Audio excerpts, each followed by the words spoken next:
Bismillahirrahmanirrahim. Assalamualaikum warahmatullahi wabarakatuh.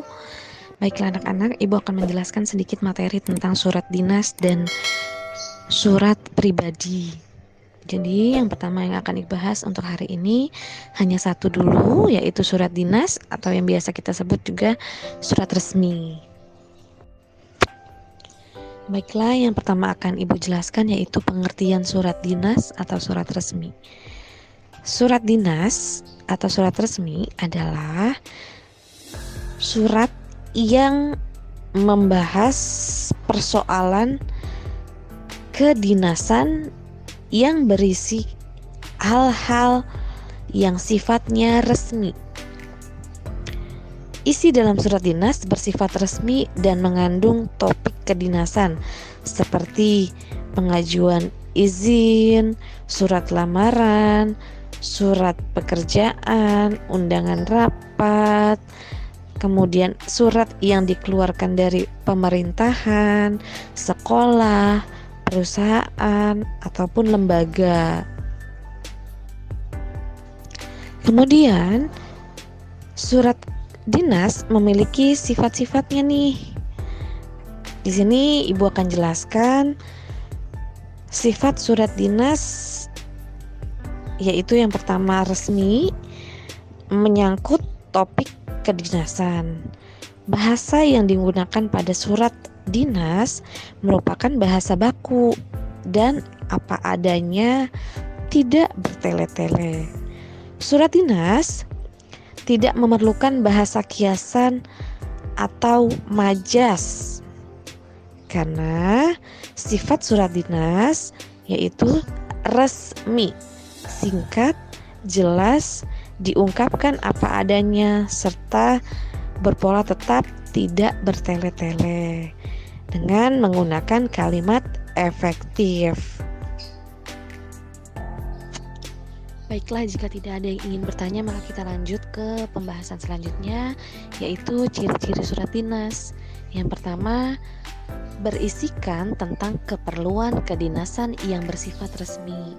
Surat dinas ini memiliki sifat resmi.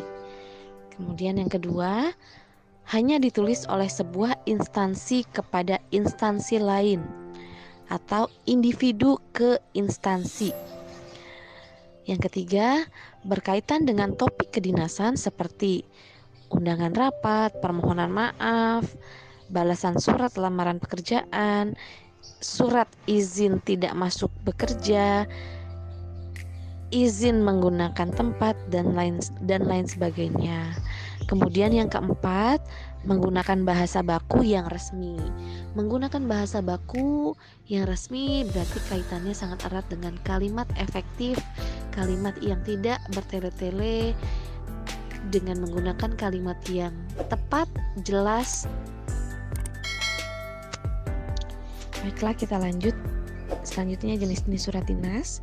Surat dinas yang pertama yaitu jenisnya ada surat pemerintah. Di sini surat pemerintah merupakan surat resmi yang terutama dipergunakan oleh instansi pemerintah untuk kepentingan administrasi pemerintahan. Surat pemerintah digunakan oleh instansi pemerintah mulai dari tingkat yang paling bawah sampai yang paling tinggi. Kemudian ada surat bisnis atau surat niaga, berupa surat yang utamanya dipakai oleh perusahaan dalam urusan jual beli atau perdagangan. Surat bisnis memiliki bentuk yang bervariasi, namun tetap mengikuti ketentuan surat resmi. Biasanya pemakaian bahasa surat bisnis lebih luas jika dibandingkan dengan bahasa surat pemerintah, tergantung dari kebijakan perusahaannya masing-masing. Kemudian yang ketiga, surat sosial. Surat sosial di sini adalah surat yang dipakai oleh organisasi atau lembaga kemasyarakatan seperti organisasi masyarakat, yayasan, perkumpulan, olahraga, organisasi kedaerahan, dan organisasi-organisasi lainnya. Nah, di sini sudah saya jelaskan beberapa hal mengenai surat kedinasan atau surat resmi. Silakan anak-anak catat penjelasan yang Ibu sudah jelaskan hari ini mengenai surat dinas ke buku catatannya. Jika sudah selesai, boleh anak-anak foto dan kirimkan hasil foto catatan buku catatannya ke email Ibu.